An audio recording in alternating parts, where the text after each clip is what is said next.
stream. We have a Celtics post-game show coming up later. We're going to talk about a lot of this stuff throughout the game. After the game, it's kind of a ho-hum layup game against the Raptors. They're going to be missing all of their players.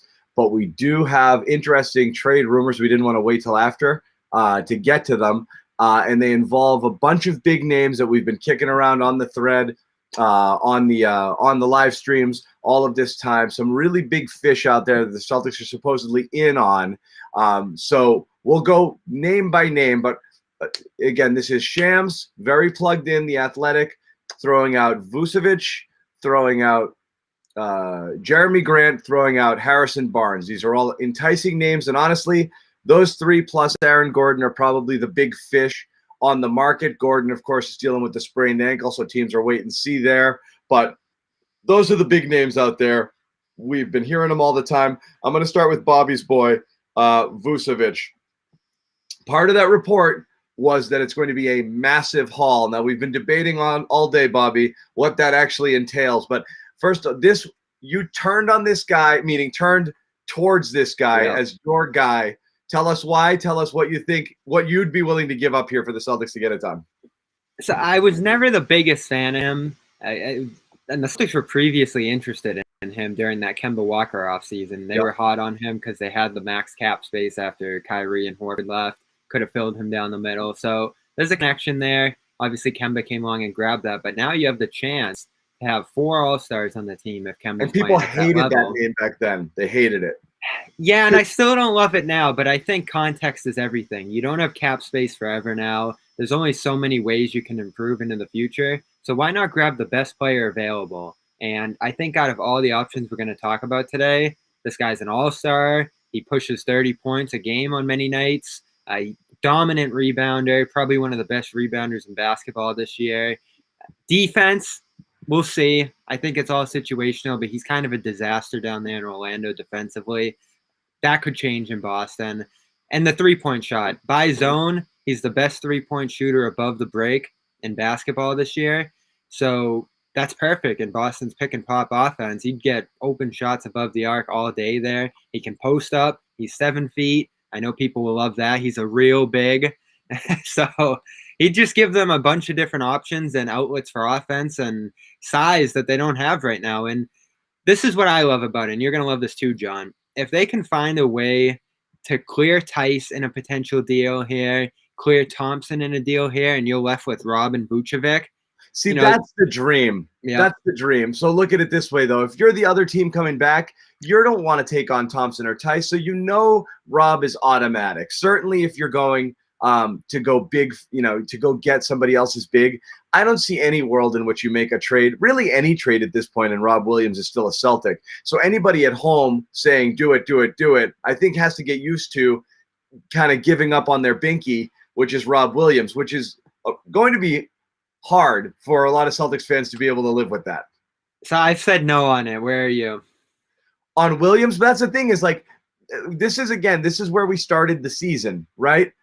In terms of in terms of the what it didn't make a trade. The Celtics, as constituted, didn't have any assets beyond draft picks theoretically because there's none of the young players are performing. But if they started to perform, then we'd be reluctant to get rid of them. And so now that Rob Williams is starting to flash and people are thinking, wow, is this a franchise cornerstone sort of player? Now it's much harder to part with. But if you're another team and you're looking at Pritchard, Nesmith, Romeo, and Rob, who's the first one you're asking for? You're going to ask for Rob, right?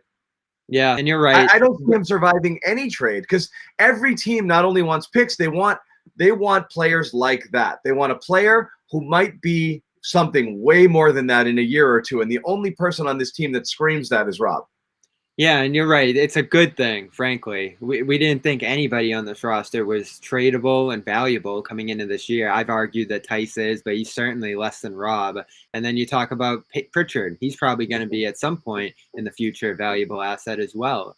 So they're building those, which is good. That's what they needed to do in the first quarter, second quarter of the season this year, is try to play young guys enough where they were going to be enticing as trade options. And I think anybody on the Orlando side right now would look at Rob and say, That's it. That's it right there. Yeah. Smart was another guy. I've talked to so many different people on the Orlando side, and Smart was thrown out in almost every conversation. Now, our guy Keith Smith at Celtics blog, he's close to the Magic, and he doesn't view Smart as an Orlando building block, and he's only signed I don't another think he is for season, anyone. stuff like that. Yeah, Again, that's the thing with Smart is it's not when we've debated Smart or not, it's not debating Smart's value. I just think it's greater to the Celtics. Like Smart's the player that winning teams want and need. And yeah, it wouldn't be bad to kick some asses in a team struggling with culture. Absolutely, if you wanted to do that. But when you're talking about what you want back, it's young, it's cheap, it's future. You want max flexibility. You want to have money when you can spend it. You don't want, even though Smart is totally affordable by today's NBA standards, it's just not a building block sort of piece. He's the type of guy that you bring on to a winning team or a team on the cusp. And that's why I don't see him being a real chip in any trade. I think if you give him up, you're going to be worse for it than anything else. And I just don't think any team wants that back. Yeah, their need, and we talked about this in the past shows that we've done after games, their need for him right now from a point guard position, defense certainly, shooting, all that stuff. They need in a big way right now. And obviously they would lose something intangible in giving him up. So it's almost a good thing that Orlando wouldn't necessarily want him. So what would we be talking about, Rob? So play GM right now. The offer on the table, you've got to make the offer to get Vucevic. What's the most you're willing to part with if you're Danny? So I've come at it from the perspective of the Celtics don't need any picks whatsoever. Like, they are just done drafting players. 18 in 5 years. The roster's completely jam-packed with young guys. Just dump them all in the Boston Harbor, as I said. Like, just get them out of here. I would go as many as 4 for Vucevic, just to keep players on board. Maybe even try to keep Rob until that last minute. But if it truly came down to haggling time and they wanted Rob, I'd give that up. And if the picks aren't all that enticing, then you probably go to Langford, Nesmith, those kind of guys. I wouldn't trade Pritchard right now, probably. Like, I wouldn't go that far. But again, if it comes down to haggling time and they say Pritchard or nothing here and the other options aren't looking that good for Boston, I still think it's so urgent for them to do something massive with this TPE, to parlay it into an all-star player, into a guy that can be with the team for years to come. And Vucevic is signed 3 years, this year included. It'd be tough to not give up basically anything short of Smart at this point for him. Like, they just need to hit this TP out of the park. And I keep telling you guys, don't wait till the offseason. Yeah. Like, you lose opportunity then. There's other, assets. Draft picks are going to be more concrete, so teams will have advantages if they're higher in the draft. I think you just got to hit this while people are going to be a little passive, and the market's going to favor more aggressive teams. So I don't know. I guess my initial offer would probably be something like Rob, Nesmith, Langford, and 2 firsts. Maybe that would probably entice them a little bit. Yeah, I'm not ready to move. I'm not ready to move Pritchard ahead of Nesmith, even though he's clearly shown more right now. I think you're still going the guy with the pedigree who you drafted at 14, who you think is going to be a valuable rotation player, versus Pritchard, who's older than Jason Tatum, and right now obviously more. So you would trade Pritchard over Nesmith? Definitely, and not because of what I've seen. Pritchard looks like a much more capable player. I'm just rolling the dice that Nesmith. I'm not giving Nesmith as the type of player they envisioned they were getting when they drafted him. That could be proven wrong, and you might know it in less than a year, but way too early. I think Pritchard is what he is and will continue to be roughly this level of player. I don't know that he ascends to too much beyond that. A good bench point guard, spark plug, confident guy, person you're comfortable running that second team unit. But that's about it. Nesmith, you're looking hopefully to be someone who can start, maybe be a third wing for you, or be an absolute dynamo coming off the bench, scoring 14, 15, 16 a game. That's what you're hoping. So I don't know if that's the case, but I do want to move on because we can't spend all day on this. We've got live programs on CLNS Media throughout the day that we got to rifle through, but let's get to the second guy. And again, this is a guy you like a lot too. To me, as I said, is right now my only targets. I Vucevic is great, but all things being equal, if you could keep the bigs on this roster, I would live with that set of bigs in order to put all the chips in to get that third wing and the thing that you're missing with Gordon Hayward. I thought this was a championship team last year with Hayward without him getting hurt. They absolutely could have made it to the finals. I think they could have given a run in those finals. And I think if they ran it back right now with Hayward and everybody fully healthy this year, they'd be right back there too. So this, I think, is what they're missing more than anything. This positional versatility, the ability to play that switchable defense, another person to have that offensive load lifted so you don't feel like you have to have 2 out of 3 players. And again, Vucevic would do that too, just from a different place. And this is the guy I want, the guy who can defend the big wing. I think this is the prize if you can get it. And I think Barnes is in that category too. Is another person you're going to consider here. But again, Grant, 2 more years on his contract, $20 million. This is the first year he's really shown star potential. Every other year of his case, this is his 5th team with Detroit. Okay, this is a guy who a year ago was traded for a first-round pick. I don't know what it's going to take to get him, but I think if you can, this is a person I would absolutely go heavy on. I'd be willing to give more for Grant than I would for Vucevic, even though Vucevic might be an all-around better player based on what I think the team needs. I agree, and it probably will take more to get him because of the fact that he's become their centerpiece player. The story behind him is interesting too. But he is one of those guys you are worried, Bobby. I will say, good stats, bad team. You see these guys. A lot of guys can go places and score 20 points a game, and then they go on a good team, and they're 13, 14 points a game, and everyone's like, oh, what did we pay all this money for? You know, like, I think he might fall into that kind of category of guy. He's a nice player, but I don't think he's a guy who's averaging 25 points per game on a good team. So I followed his career pretty closely because he went to Syracuse. Yeah, of course. He was a great player at Syracuse, and he got picked like 43rd overall by Philly. Got lost in the shuffle with those teams that were tanking, and then went to Oklahoma City. They dumped him because they had other plans. And then in Denver, I know he was only there a year, but he was such an important part of that West Conference Finals team as a role player, which is, of course, what he would be in Boston as well. Corner 3-point shooting through the roof. Defensive versatility, outstanding. His ability to score off the dribble has gone through the roof here. So you say good stats, bad team. Certainly wouldn't be averaging 24 here the way he has been throughout much of this year. But his shooting, his offensive ability is sustainable, I think, especially the 3-point shot. I love his shot. So I look at him and say, if I had to pick between him and Hayward, I'd actually probably go with him over Hayward. So, wow. Because of the youth? A little bit of the youth, but I also think he's a great defender. Like, he is a phenomenal 4 defender. Now, Hayward was a really good defender, too, because he had size. But this guy's been a defender his whole life, and he's only gotten better, and he has their athletic size. Profile is similar. They're both 6'8", both long. They cut, I mean. Now, Hayward's better on offense. There's no doubt about that. Grant's kind of come into his offense. He can handle the ball, and Yeah, but he's come such a long way in that. I just don't think he's available. I know Scale's been throwing out his name all year because they played Detroit 3 times, and every time they played them, he was throwing out his name as the TPE guy because he fits. I don't get it either. I think if you read into the reason he went to Detroit with the community and Black Lives Matter and, black GM, black coach, that kind of thing, I actually believe that. I don't think that's just like Hayward, for example, saying, I always want to be a Hornet. I actually think there's something to that.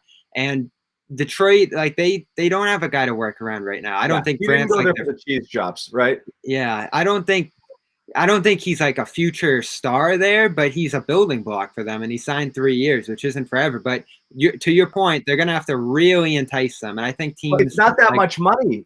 Like you're paying $20 million, which was an overpay on a guy who was averaging 12 points a game, who you thought might be better too. Yeah. Now averaging 23 points per game for you, who's a fringe all-star type player and certainly in the conversation, if not leading the pack for comeback player of the year, most improved player rather. Yeah. You couldn't get this on the open market. If he were a free agent this offseason, they would pay a great deal more than what they're paying. So right now he's a bargain at $20 million for the next couple of years, which means I don't know what you're gaining if you're Detroit by selling this piece, unless you get a Godfather offer in return. So I've never understood. I think everyone looks at trades based on what teams want. They look at bad teams and they're like, let's just loot those teams. But if you're that bad team, it's got to be worth it for you. And right now I can't see a scenario that it is for Detroit. It makes no sense. Not with the Celtics. I think a team like the Warriors, who have the Timberwolves pick, could make an enticing offer. That's right. That's what I mean. That's a different story. That's where the Celtics suffer. They only have their own picks, and given that they're going to be competitive for several years, that's not that great. You're a lot of bottom-feeding picks right now is what you're giving. Yeah, I don't see Grant moving this year, period. Maybe they take a look at it in the offseason and see what other picks I don't teams see it, have. period. I'm with you. And One they have guy their who, own yeah, own pick, which is going to be top 3. So yeah. I One think they're guy in a who good will spot move now. is this. Again, according to Shams Barnes, he's talking to a GM, anonymous GM. No way he's there after the deadline. We talked about whether Sacramento would be interested or not. This, again, is the guy where I think the price is probably doable for the Celtics, and you have a team willing to move him, and they have the money to make this work, and they might be a ideal fit for this type of player. So as I keep going around, you might have dream scenarios where the players are better with Vucevic and Grant.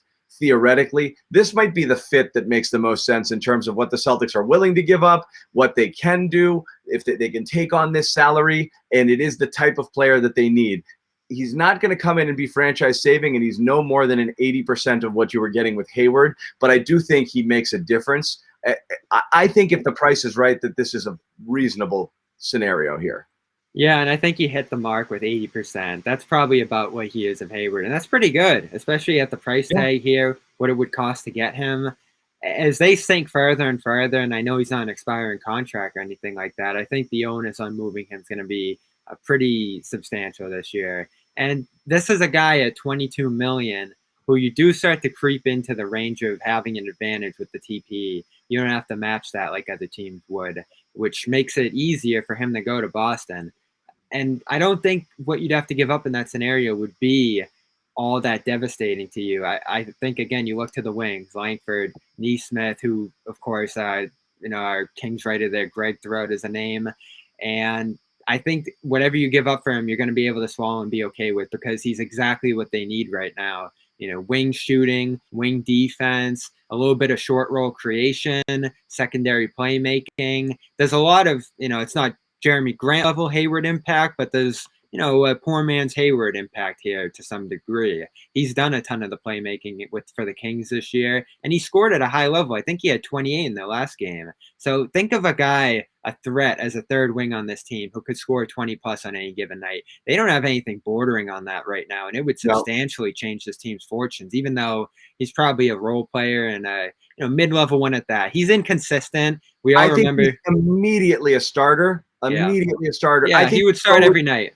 I think you go back to your 3-wing lineup and you put Smart back on the bench, and you love that, and you love that. Yeah, that's absolutely what you do. You play one big 3 wings in Kemba, and you put Smart back on the bench with Rob and with Pritchard, and you're hoping with who else, again, you never know. Again, Romeo, hopefully some more Neesmith. You have Semi, obviously, what he does. You have Tristan. All of a sudden, you actually start to feel pretty good. Again, because that balance and that depth is spread out a little bit. You're always going to have 1 or 2 scorers on the floor. Different ball game. I think it makes a huge difference if they can do that. Yeah, and they probably want to swap Barnes for a young player, so picks would be enticing to them to some degree. If they're going to be mid-level picks, I think the Kings have had some success in recent years drafting a guy like Halliburton in one of those spots. So I just think these are two teams. Yeah, that's Neesmith and a pick, plus maybe who knows what else. If you can do that, you're in the game. It's just a no-brainer, and there'll be competition for him for sure. But I think the Celtics can get aggressive enough with some of their assets to make this happen. And Bielitsa's name's out there too, so maybe you can make this a little bit of a bigger deal and get 2 players. A bench shooter would substantially help Pritchard and Smart and all those guys you mentioned. So this is probably the one, right? Cost and benefit that's it. here. The rest of the wing market was Anunoby, which isn't going to happen because Toronto's playing better, and I don't think they would have traded him to the Celtics anyway. And then Nance is also a possibility, who I like as the lowest option of that group, but I actually would like, and I think would cost the least. I actually like that as a bargain basement option, the Nance option, as maybe the cheapest in terms of what you would have to give up to make that work. But yeah, he's a bench player though, and Barnes is a starter. He is. It's less, but you also give up less, and it fills a need. So that's something I would consider too. We could keep going, and I see more people joining the stream, so I'm sorry we're not going to continue this, but we do have a post-game show tonight, so you can absolutely join us for that after the game. We'll talk some about the game, but we're going to talk a great deal about this stuff as well, because honestly, it's more interesting. We're going to start looking at the second half a little bit. Celtics playing the Raptors without any starters. This one hopefully will be a cakewalk. So we will see after that. But Bobby, Jimmy, Josue Pavone will all be back right after the game. So definitely join that stream. Subscribe if you haven't already. You'll be alerted when we go live. And until then, Bobby, thanks. We will.